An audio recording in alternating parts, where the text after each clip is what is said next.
done 260 pictures by now. I'm proud of anything I do because I try to do it my best. It's never as good as a lot of other people can do, perhaps, but it's my best. And that's all I look for in a man.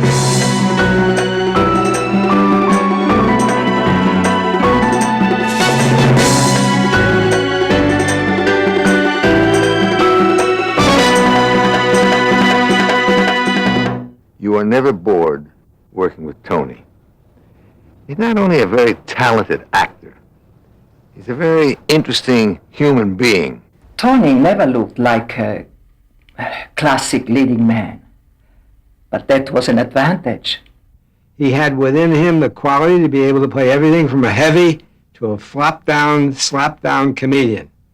That's his range. When you look at one of his great performances, it's almost mind-boggling, it is mind-boggling, to think that here was a man who came from a poor family, couldn't speak English, and the courage of that man to reject and push away from him all the disadvantages of his life. It's a wonderful story.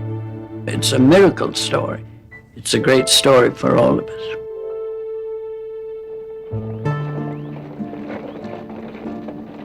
I was born in the middle of a Mexican Revolution. My father fought with Pancho Villa, bullets flying and the sound of cannons going on, and my mother hiding me in a coal wagon, taking me out of Mexico into El Paso. When you're young, everything is wonderful. Even the shacks that I lived in. I mean, I didn't know that I was poor. At the age of 3 years, I was playing with a little train that I had, a little yellow train, in the puddle that was in the middle of the street. And I saw a pair of big feet suddenly come and stand by me, and I looked at the feet, and I looked up and up and up and up, and I saw this man looking down at me. And I said, "Hello, Pop." He said, "How are you, Elephant?" And my pop and I were reunited after 3 years. He really admired his father, and he still admires his father very much. His father was very important to him. My father was born in Mexico from a Mexican mother and an Irish father. We came here to Los Angeles, and he became an assistant cameraman at one of the most exciting places in the world, a movie studio called Seeley's, and he didn't earn very much. At this studio, I met all the famous actors of that time and all the famous actresses of that time. It was the life around motion pictures that I loved, that people were busy, that Rudolph Valentino would be doing a scene and I'd stop to watch him, then he'd mess it up, then they'd say, "All right, let's try it again," and Valentino would play his part and so forth, and Vilma Banky looking so glamorous. So then, unfortunately, my father died, and I had to become the man of the family. At 11, my father was at a great disadvantage. He had, apart from having a speech impediment, he just didn't speak the language. He could not speak English. A friend of mine named Nardini, whose father made all the small figurines for the local cemetery, and he taught me how to sculpt and make the names and so forth. From there on, I had about 1,000 jobs. It's useless to try to name them. He had to provide a living for his grandmother, for his mother, and for his sister. So he became a man very early. He never played. That's one thing that he doesn't understand of his children, that they like to play. He can't understand that because he never experienced playing. He did drop out of school early on. He had to help support his family. And he read and read and learned about art and learned about he had so many jobs that from a boxer to a preacher to starting out on the stage with Mae West. How marvelously strange it was to meet a woman like Mae West. She was dressed in white in this dingy office, but somehow she gave it a glamour. And as I entered the door, she reached over and she touched my muscle, my arm. She said, "I'm not feeling you up, boy. I just want to see what you're made of." Touched the other arm. Says, "Now I'm going to get a little personal because I want to know whether your legs can stand up." And felt my legs. I said, "Very good." And she gave me the part. I became an actor. But after the play, it was a terrible period because the depression was really on.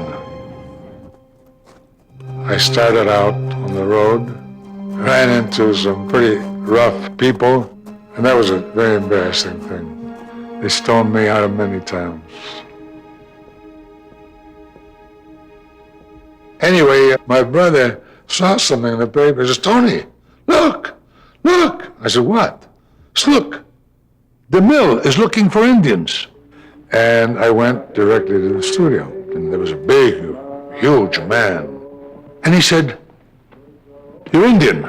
And I say, "I'm Cheyenne." So they were offering me $75 a day to do the part. And I got on the stage and I rode a horse and I see a fire. And I look around. I get off my horse and I go to the fire with my gun ready and quickly I hide behind a tree. "Cut! Cut!" I hear the mill say. "Tell the boy not to walk out of the scene." Get off the horse, go stand by the fire. He says, "Enough. This boy is not going to do the part." I suddenly got very mad. I said, "Mr. DeMille, you're an idiot. You don't know what you're doing." He said, "What? You speak English?" "Yeah," I said, "I speak English very well. Listen, by the way, that fire is a white man's fire. I know there's a white man around here. What, am I going to stay in here and let him kill me in the light? I have to get behind a tree or somewhere where I can kill him." And he says, "I didn't see the scene that way. I saw you standing there." And suddenly off stage, a wonderful, quiet voice says, "Mr. DeMille, the boy's right." It was Gary Cooper. And DeMille turned around. He said, "All right, we'll change the scene." We changed the scene.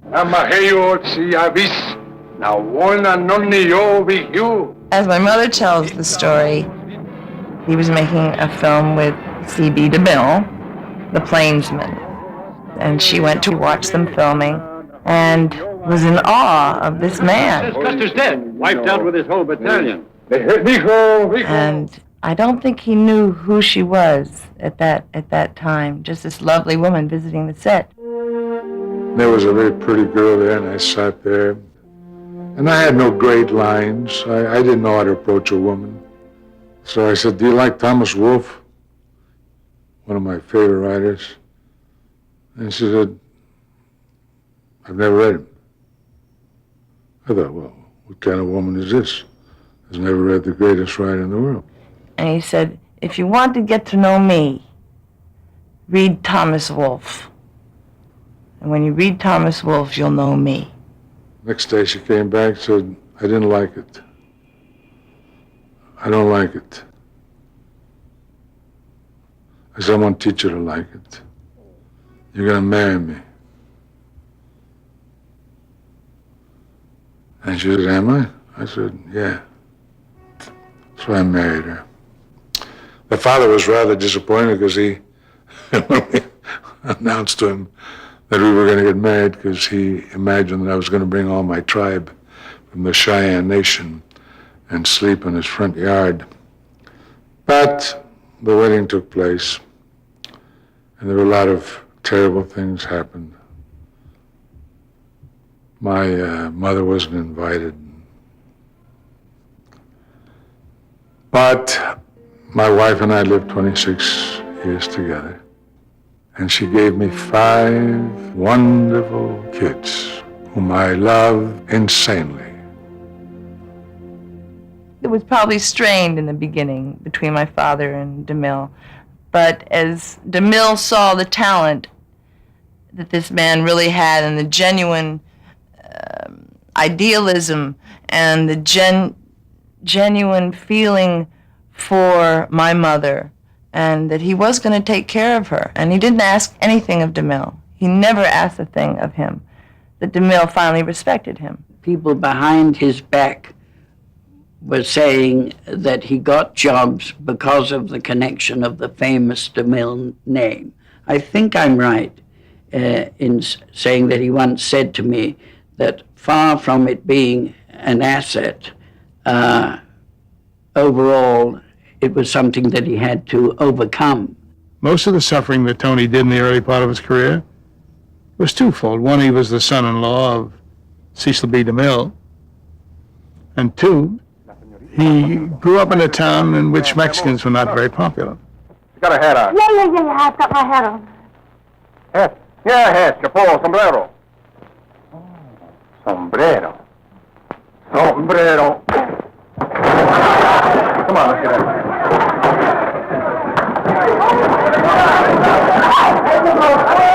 In his early days, he was given these parts that I mean, he was very, very happy to get these early parts, but he was always given either a small villain or an Indian or a Mexican. I can only remember Quinn as one of the wonderful heavies of the time.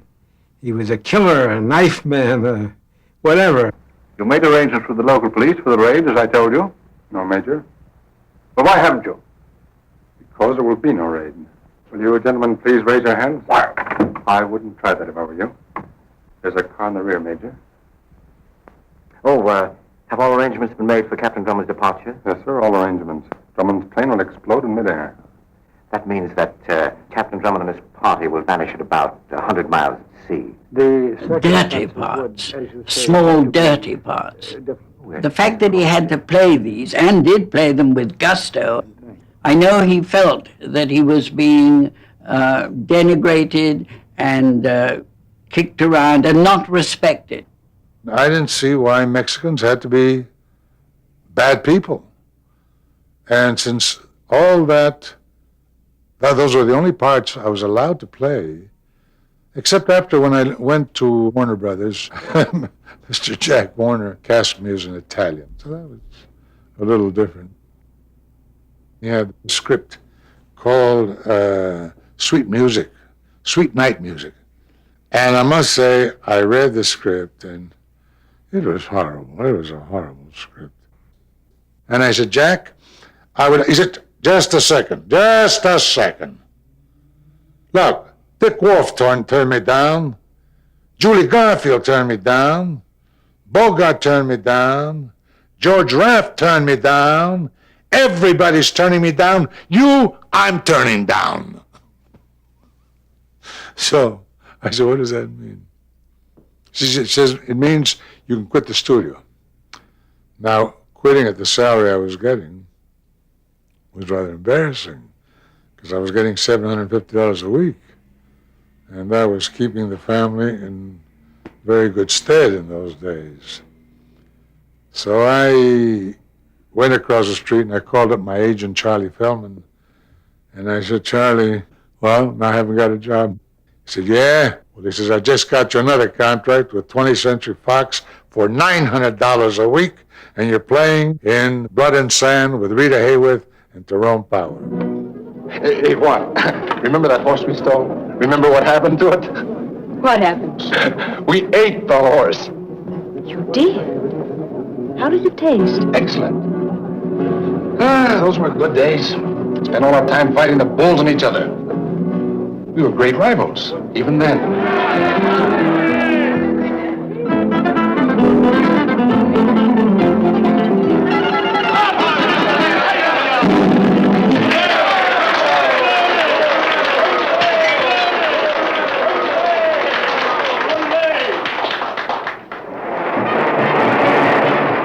I was in my early 30s, and I'd had a fairly good run in Hollywood and done rather well. Bought a house, sent my kids to school. But I wasn't happy with my life because I was still playing ethnic parts. I played Indians, gangsters, outlaws, Chinese warlords, all sorts of character parts the first 10 years of my career, which led me to believe, and certainly could have been made more obvious from Hollywood's side, that I would never be considered a leading man.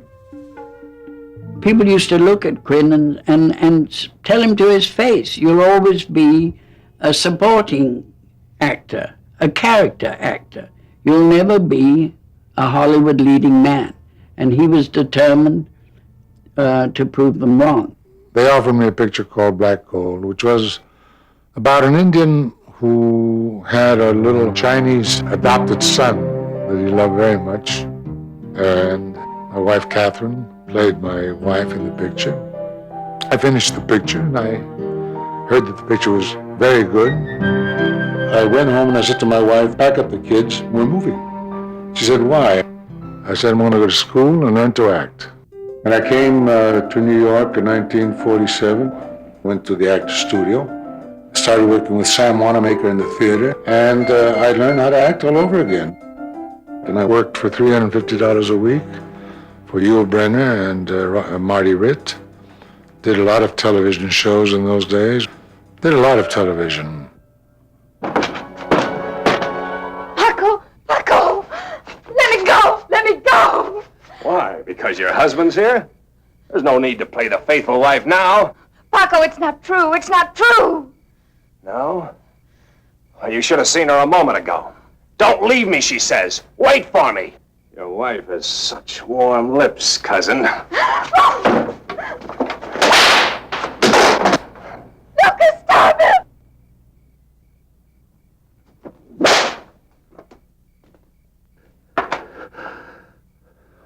I'm gonna kill you, Lucas. Listen to him boast. When we were kids, I used to whip him once a day and twice on Sunday. When you had help. There's no help now. My men will be back. They won't be back.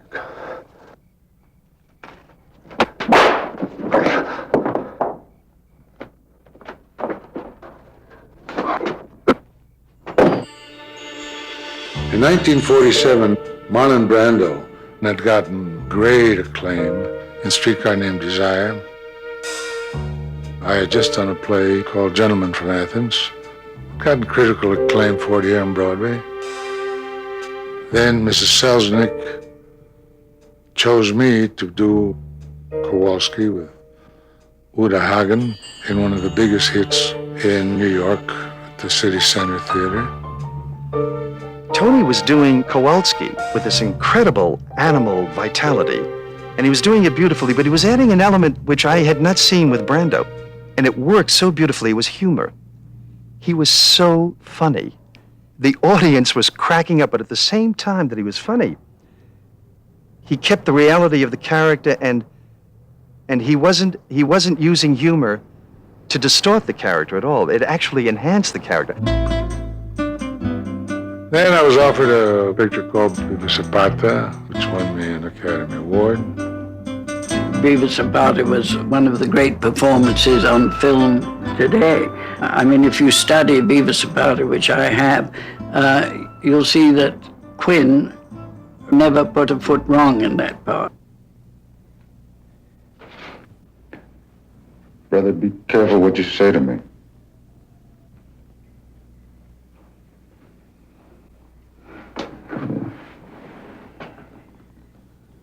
You take the land away from these people? I took what I wanted.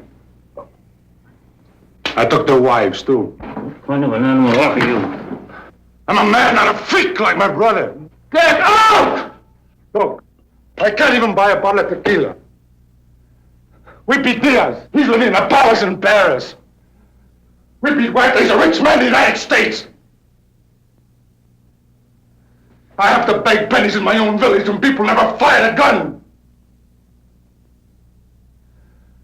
I'm a gentleman, I act like a gentleman, I take what I want. And don't you or anybody else try to stop me. Quinn wanted desperately to become a Hollywood leading man. Why? Because it was a challenge. Again, it all goes back to his early life, to those early roles when he felt that people were treating him with disrespect. Growing through that terrifying world of Hollywood, working opposite such actors as Gary Cooper, Robert Taylors, and all those really fantastic-looking men, it was terrifying. You didn't see a career for yourself. And I went searching all over the world for a career for myself. I went to Italy because after winning the Academy Award, Dino De Laurentiis offered me wonderful pictures there. He offered me Cavalleria Rusticana. He offered me Attila. And I did some other pictures with some other directors. Each one had his own talent, own peculiar talent. Fellini had this dream world that he moved in and moved the camera through this dream world.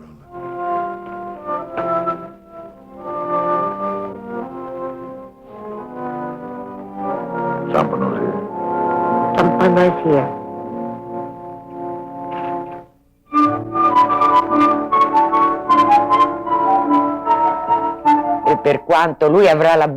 He probably has the good intention of giving other actors space.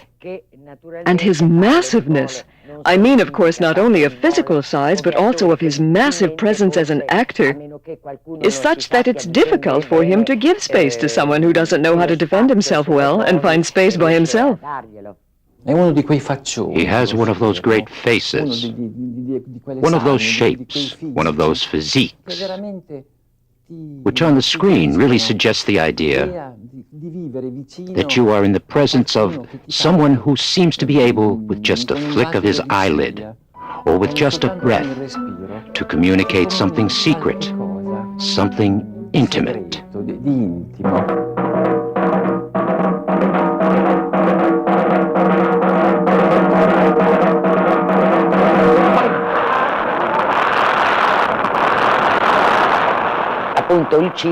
Italian cinema of that era came from neo-realism. That is, the scenes were shot on real locations.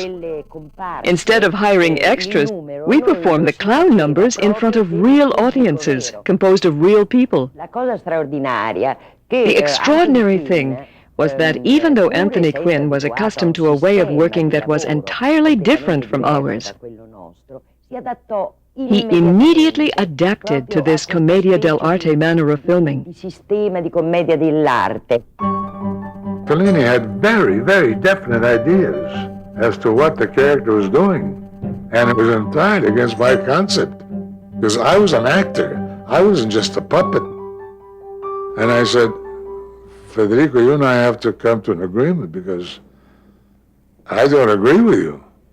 And sometimes I love what you're doing. I adore what you're doing. But I don't agree with you how to do it. Because you can't tell me to move my head. I mean, I feel stupid. Huh? What am I thinking? What am I doing? Why don't I have to have a motivation? What? A what? A motivation. So we had a wonderful time making the picture. But I don't think it was the easiest for him. I don't think I made it the easiest for him. I was never really able to communicate with him directly because I always saw him as Zampano. And it is difficult to have any kind of communication with a person like Zampano. This is especially true for a person like myself. Maybe he represents a dark side, a deep identification with this obscurity, with this darkness, with this brutality. Better get in. I don't want to work anymore for you. I never want to see you again. Never. Come here. Come here. You mean you don't say no?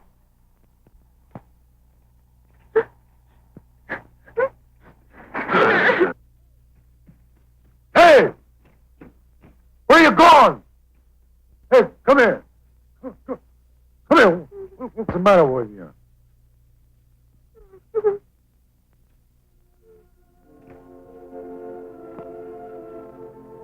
Hey. Want me to take you back to your mother? Huh?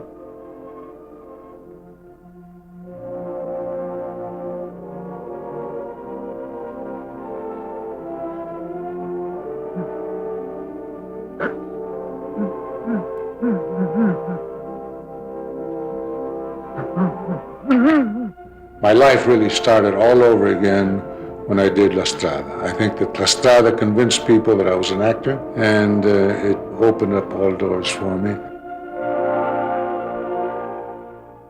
My father loved this little place on the other side of the world, and he felt artistic again. He felt like an actor because it was suffering over there. And here was like, it was easy, you know, and he didn't like that. He doesn't like it easy because he never had it easy. He went that way about parts. You know, when he did Hunchback of Notre Dame, for example, he developed this terrible sickness. When they offered me the part, I wasn't prepared, and I got sick. My face was absolutely bloated and sores all over me. This was in France, of course, and he went to all the specialists, and they couldn't figure out what it was. They didn't know if it was an allergy, whatever. Gina said, I will not make the picture. I'll wait till Tony gets well. And it was costing the producers a lot of money. Finally, they said, Tony, stop being Quasimodo. And he opened his eyes, and he said, you're right. And so they realized that he was that much into the part. He had become the Hunchback. What? I'm thirsty! I'm thirsty!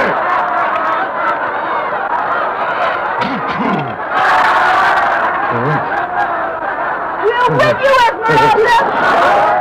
He was so tall, so big, and I wondered how he could become the monster. I remember when he was made up as a hunchback. The look on his eyes, the smile, innocent. And in spite of his ugliness, he succeeded to give trust to Esmeralda, the gypsy, the character I was playing in the film.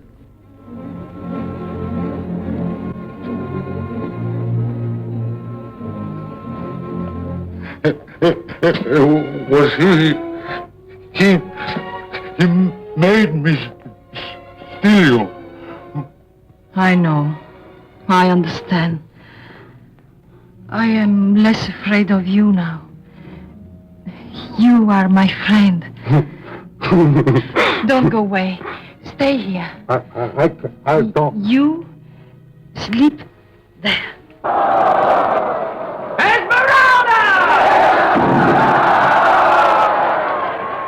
Stop, my friends!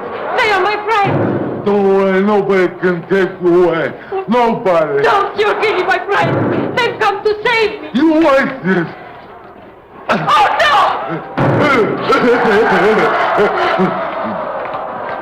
You gotta sleep.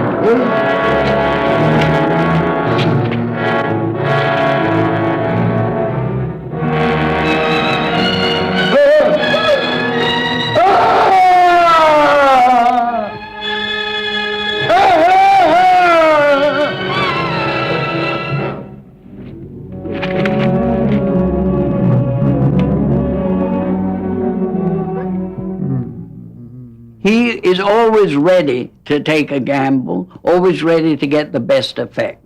If Tony played an ugly character, he didn't hesitate to play that ugly character, whether it was Lestrade or whatever it might be, and he always found another dimension within that character, which I think is so exciting. For example, if you play a weak character, he found where the character was strong. Played a strong character, he found where the character was weak.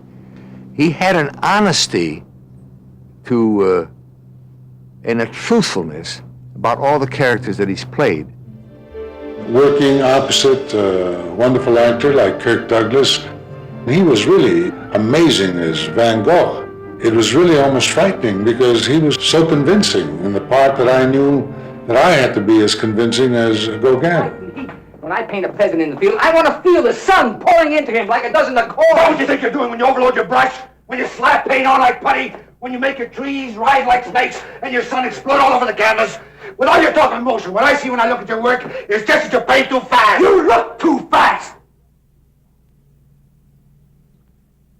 Whatever you say, Brigadier. Maybe you're right. I'll never forget that scene when suddenly that look came on Tony's face as he played Gauguin, and he realized that what Van Gogh was doing was really much more important than what he was excited about. And it developed into a very exciting scene of anger and jealousy. What do you know about toil? When have you done a stroke of manual labor in your life? Well, I have. I've dug ditches in the stinking heat of the tropics. I worked in the docks and weather so cold my hands froze to the ropes. And I can tell you there's nothing beautiful about it. I did it so I could go on painting. I didn't have a brother to support me.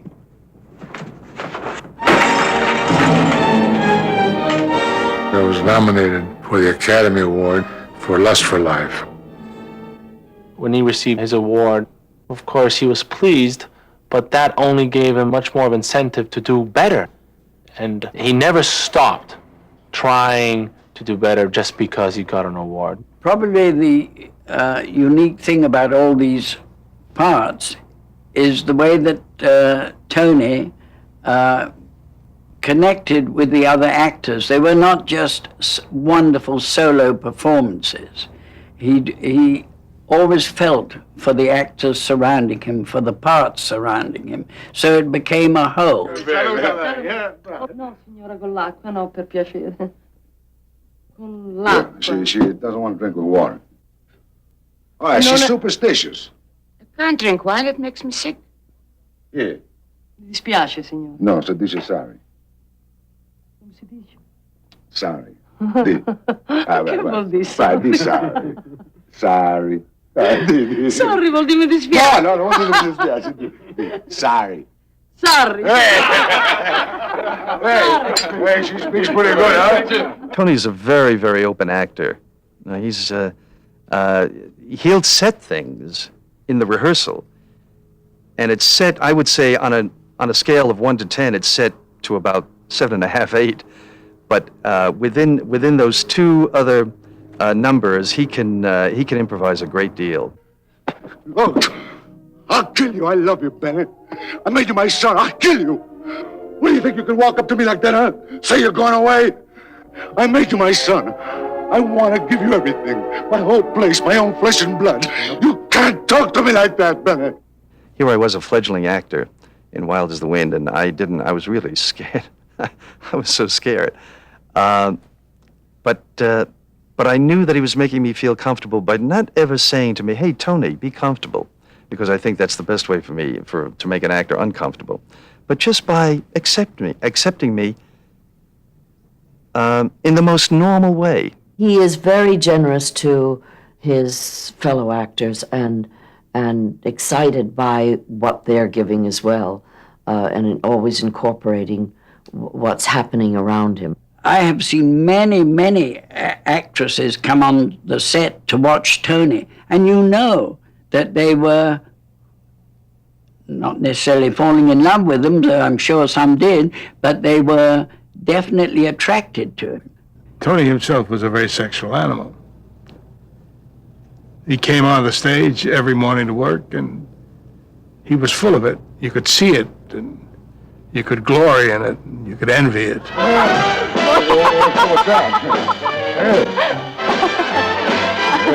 When Tony played a love scene, you knew it. When he said to a girl that he loved her, you believed it. That's not true of a lot of actors. And that's why Tony was so singular to work with. Quinn brings to the ladies to whom he plays opposite a quality of believability as a lover and as a star. Sophia felt that when she was working with him, she had a chance to reach back and give certain things to the screen which would exhibit her in a very, very truthful and unusual way. Tony demanded that from you. He demanded that you be honest with him. Can you get married and go to Somerville and leave your daughter locked in that room? Rose. Can you do that for anybody? Tell me. Can you? I had some fights with Tony in those days, and finally I began to back off when I realized that he was as right as I was most of the time, and that I preferred his personality to mine on the screen.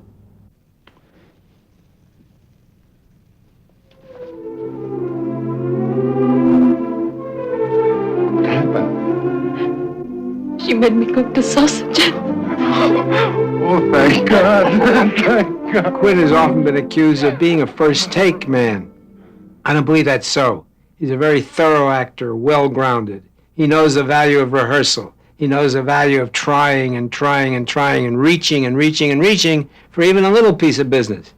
He's aware of that, lives it, is part of it. I remember on Navarone, there was a moment when he was playing a scene, and I said to Tony, Tony, let's do it again. And he said, what's wrong with it? Tony gets very voluble sometimes. It's wonderful. And I said, I think it was a little too full, which was my way of saying I thought you overacted it. And he burst forth in great anger and said, what do you mean too full? What do you mean? Do you mean that I overacted? And I said, well, okay, Tony, if you wish to put it that way, yes. He said, don't you understand? Don't you understand I'm a bargain basement? Treat me as that. Treat me as a bargain basement. I have my wares. I show you my wares. Your job is to choose them. So I said, that's fine, Tony. And from then on, that's the way we worked. Now you are not of this company, you say? Oh, no, sir, I'm not. You are a liar. But Your Excellency... A liar. Come, that didn't hurt. Where are the explosives? I don't know, Your Excellency. Your Excellency, I swear to you, I do not know. Where are the explosives? Stehen Sie auf. Stehen Sie auf. Raus mit der Gebäude, Luftverschwendung. I'm sick. Listen, I'm sick. I'm sick. I'm sick.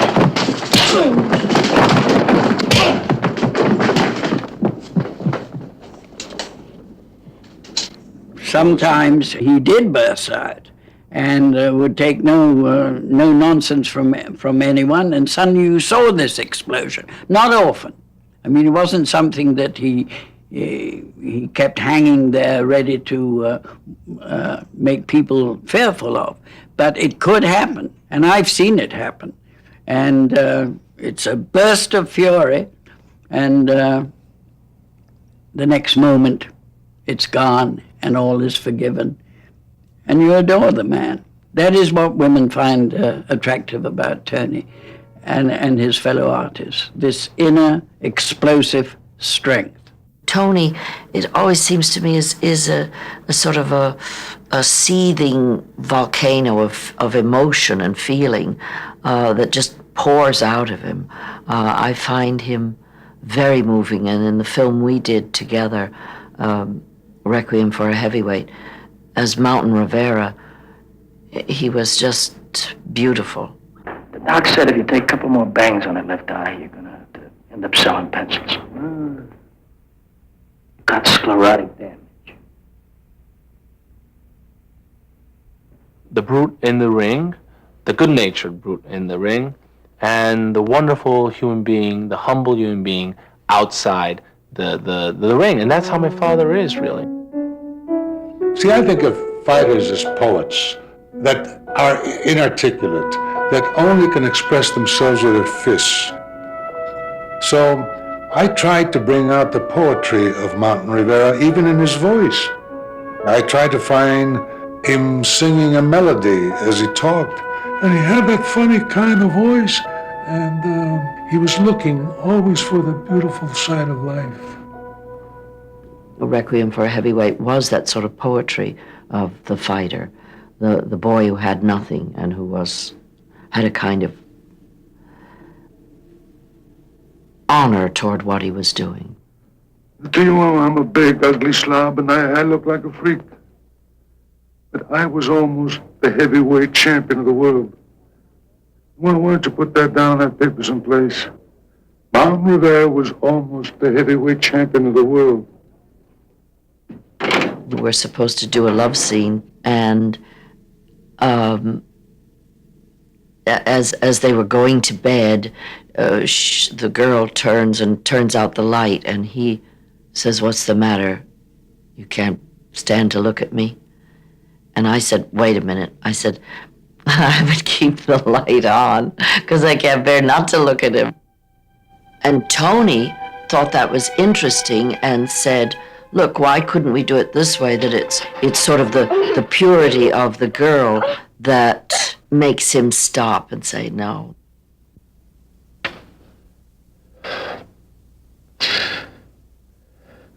Better go. A good actor always draws upon their inner sense of humanity, their sensitivity to humanity around them. And without that sensitivity, you can't give the kind of performances he gives without observing other people and acknowledging where people come from and where he came from. It's only to the depth that you dare go into a character that you learn from him. And I've had a wonderful experience learning from all these characters that I've played. It is my pleasure that you dine with me in Wadi Rum. The excitement of that film was to play against space, against the desert.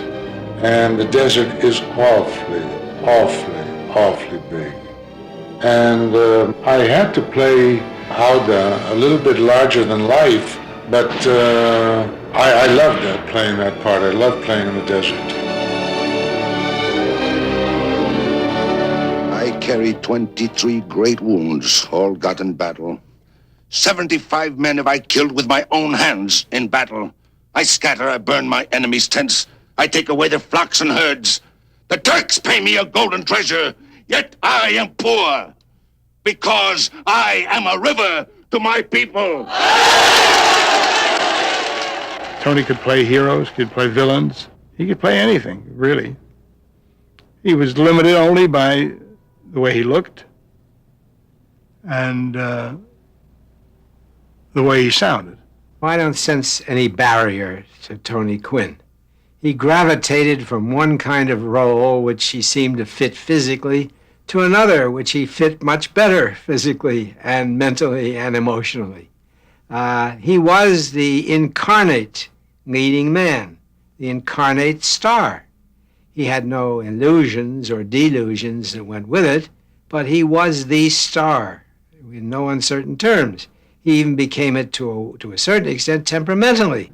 When he wanted something, he wanted it, and he did everything he could to get it. And that's how he is in life, and that's how he was with my mother. He fell in love with her. He wanted her, and he got her. They were working on a big movie together called Barabbas, and he saw this woman, and he said, "Who's that? Who's that?" They said, "Oh, that's Yolanda. That's the girl she helps with the costumes."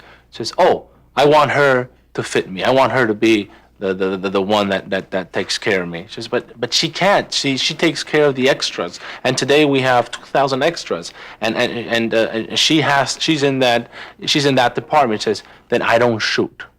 And for 3 hours, they had to stop everything. And you know how expensive that can be. He married my mother a few years later, and out popped Francesco, Danny, and me. He wants both families to be one big happy family. He loves children. And I think the more children he could have, the merrier he'd be. Once you've earned his friendship and you do have to earn it, you can count on that friendship, just as his family. They can count on him. He's not just a star besotted by his own stardom.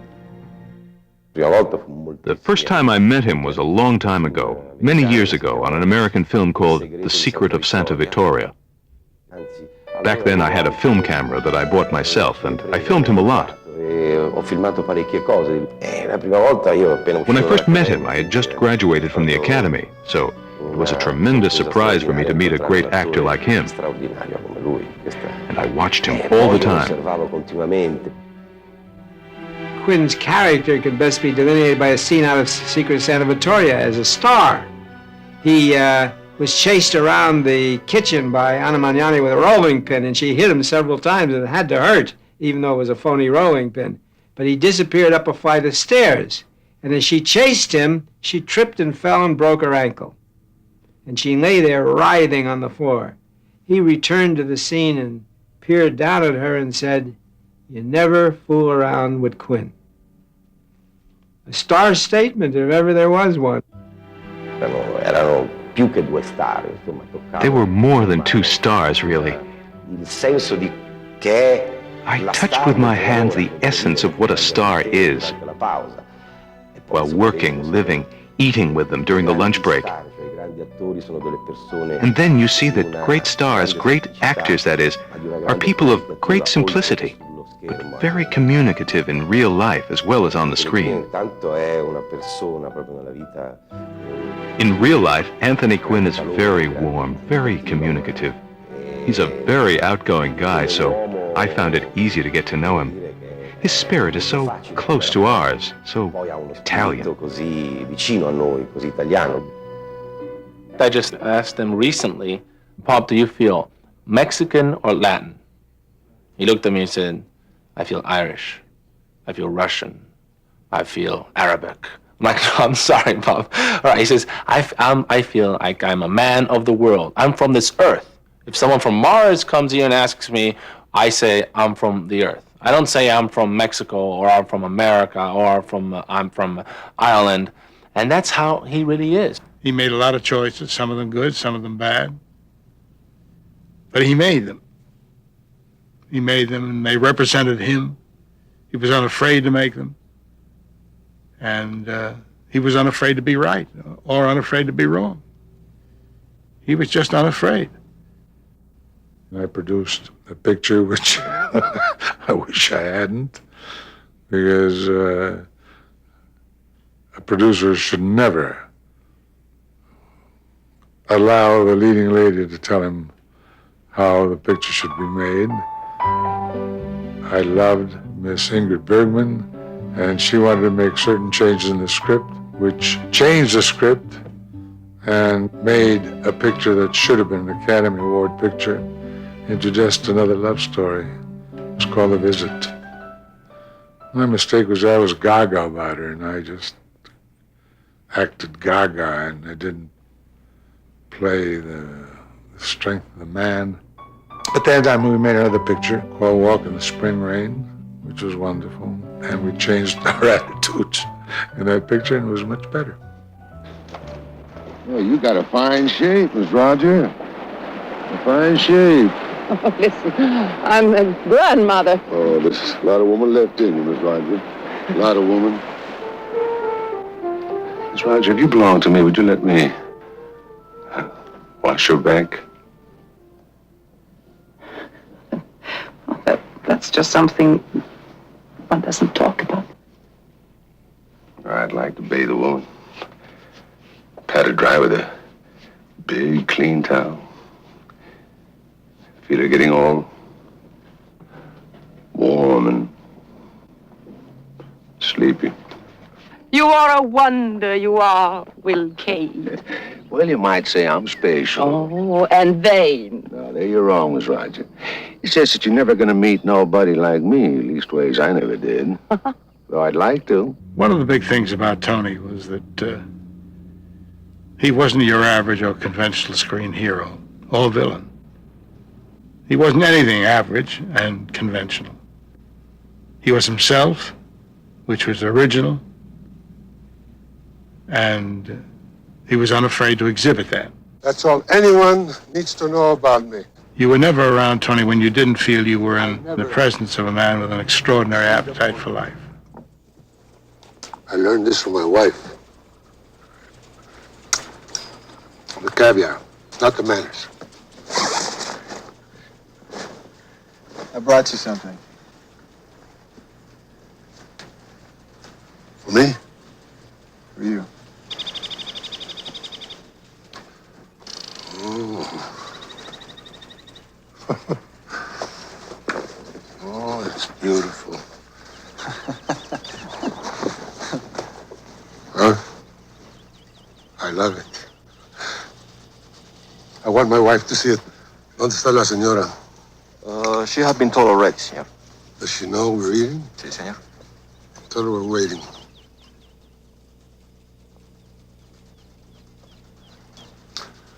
She's a wonderful girl. Sometimes I think I should have married the mother. Much more sensible. He thinks he can do anything, and he can most of the way. He's played all these roles. He's done them. They're on the record, on the film. There's no way to develop what he is or what he dreams about or what he thinks. Even as an older man, he still develops the nuances which are fresh and new and make a tremendous contribution for that reason.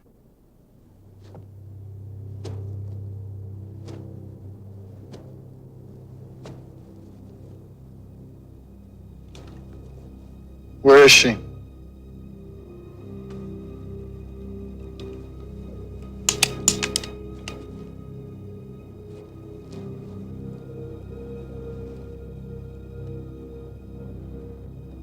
Perhaps we both deserve to die. I've never had a picture that gave me complete satisfaction. I really don't know what the hell it is that I'm looking for. Because I write, I paint, I sculpt, I act, I do all these things, but I don't really know. I think one of these days I've got to find out what the heck it is I'm looking for, but I just try to do my best at everything I'm doing. He probably paints because through that he's able to express himself as a man and an artist. That's not always so in film. You're at the mercy of an editor or the director or whomever. So that I see that merely as an expression, a piece of self-expression to the nth degree. I'm still learning. I'm still sculpting now, which is a great undertaking in a man my age. An artist keeps looking for some new thing to say. And we all get caught up in that. And I'm stuck with it, and I'm looking for something new to say. He never stands back and pulls himself apart. He's involved. He pays attention, and he remembers where he came from, and he has tremendous respect for that, for his roots, and it shows. You look at Tony's life objectively as a statistic in the United States. A lot of people would write him off and say, well, it's going to be too tough. I don't think he can make it. No education, he can't speak English, crude, rough, just surrounded with poverty. Fade in, 40 years later, he's playing great roles in American cinema. The greatest directors in the world want Tony Quinn to be in his films. This very raw material becomes, through sheer energy and work on his part, becomes one of the finest actors that the American cinema has ever had. Me, if I was you, I would look at me straight and I would say, Zorba, come, or Zorba, don't come. Zorba, that's me, Alexis Zorba. Tony was the perfect actor for Zorba. He is Zorba. He was Zorba. He shall always be Zorba. Only a man with that kind of zest for life could really play that part. Damn it, boss. I like you too much not to say it. You've got everything, except one thing. Madness. A man needs a little madness, or else... Or else? He never dares cut the rope and be free. Teach me to dance. Will you? Dance? Did you say dance? Come on, my boy. I have no attachment to Zorba more than I have to Viva Zapata, more than I have to Requiem for a Heavyweight, more than I have to Lust for Life, more than I have to The Lion of the Desert. I've poured my soul into about 75 pictures, and I stand by all of them. It so happened that Zorba struck a happy meaning and a happy philosophy in all peoples. The Mexicans claim that I played Zorba so well because I did a Mexican dance in it.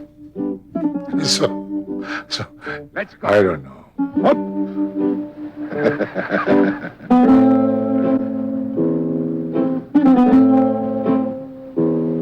Again.